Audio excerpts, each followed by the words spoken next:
Teori masuknya agama dan kebudayaan Hindu maupun Buddha di Nusantara itu ada beberapa teori.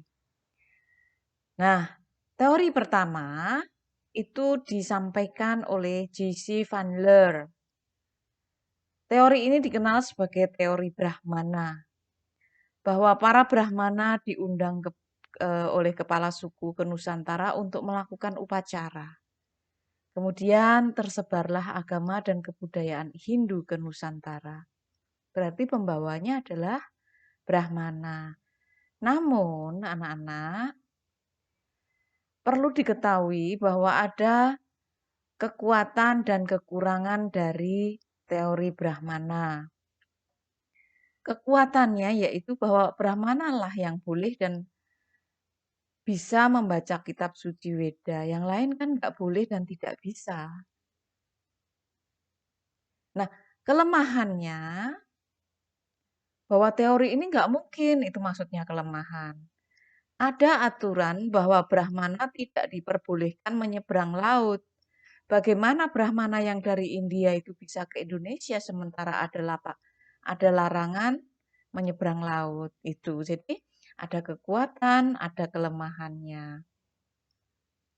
Kemudian teori kedua dikenal sebagai teori Ksatria.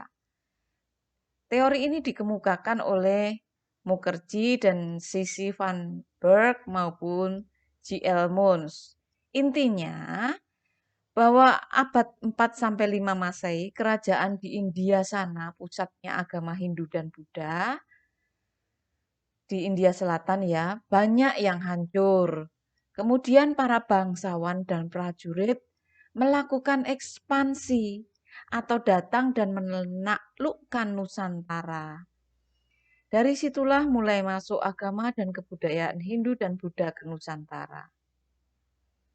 Tetapi teori ini tentu saja ditentang oleh Van Leer yang teori Brahmana tadi. Karena memiliki kekuatan yang sangat besar. Kan Brahmana yang hanya Brahmana yang bisa membaca dan menyebarkan agama Hindu.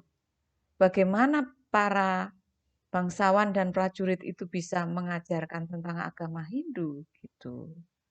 Nah, teori ketiga dikenal sebagai teori Vaishya. Dikemukakan oleh N.G. Krom. Bahwa para pedagang di India datang ke Nusantara melalui jalur sutra. Dalam bahasa Inggris namanya Silk Road. Memang dari sejak zaman dulu anak-anak antara Cina, Nusantara Indonesia, dan India itu terhubung oleh jalur-jalur perdagangan namanya adalah Silk Road. Dan para pedagang inilah yang singgah ke Indonesia dan menyebarkan agama Hindu maupun Buddha. Masuk akal ya. Tetapi tentu saja ini juga ada kelemahannya. Kelemahannya adalah para pedagang tidak tahu tentang menyebarkan dan kitab suci agama Hindu maupun Buddha. Nah, teori keempat, teori sudra, lebih tidak mungkin lagi. Tetapi ini ada teorinya, yaitu para pekerja atau buruh yang menyebarkan agama Hindu. Oke, bisa dipikirkan kontroversinya atau mungkin atau tidaknya, silahkan pakai logika. Nah, kemudian muncullah sebuah teori yang paling kuat. Dikemukakan oleh F.D.K. Bose. Bagaimana sih teorinya? Teori yang paling kuat ini dikenal juga sebagai teori nasional atau teori Nusantara, teori arus balik. Intinya bahwa bangsa Indonesia lah yang pergi ke India belajar agama.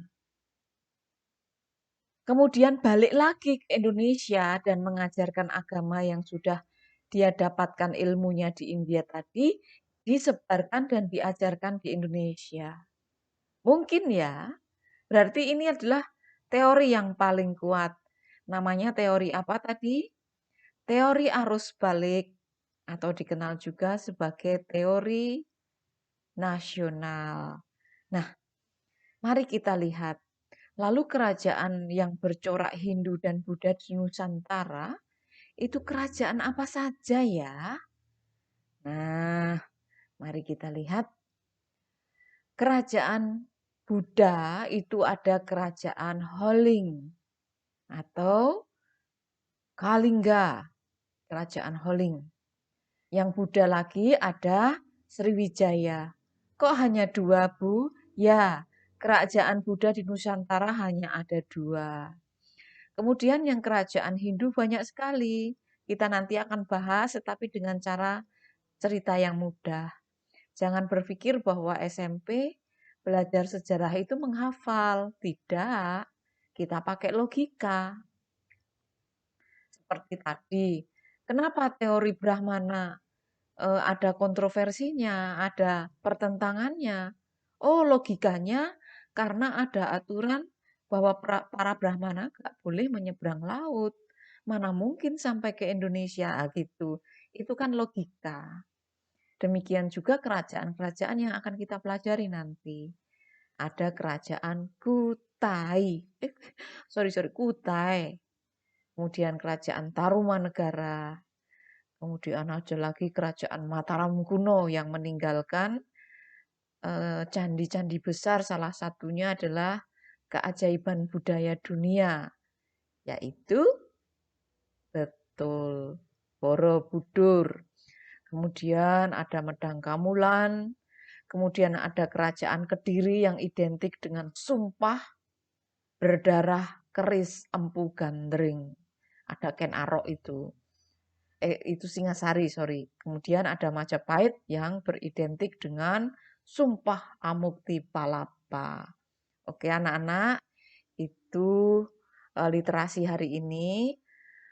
Tugasnya apa, Bu? Anak-anak, kalau kamu saya kasih tugas terus bosen kan? Makanya Ibu kali ini tidak membuat tugas, melainkan hanya literasi.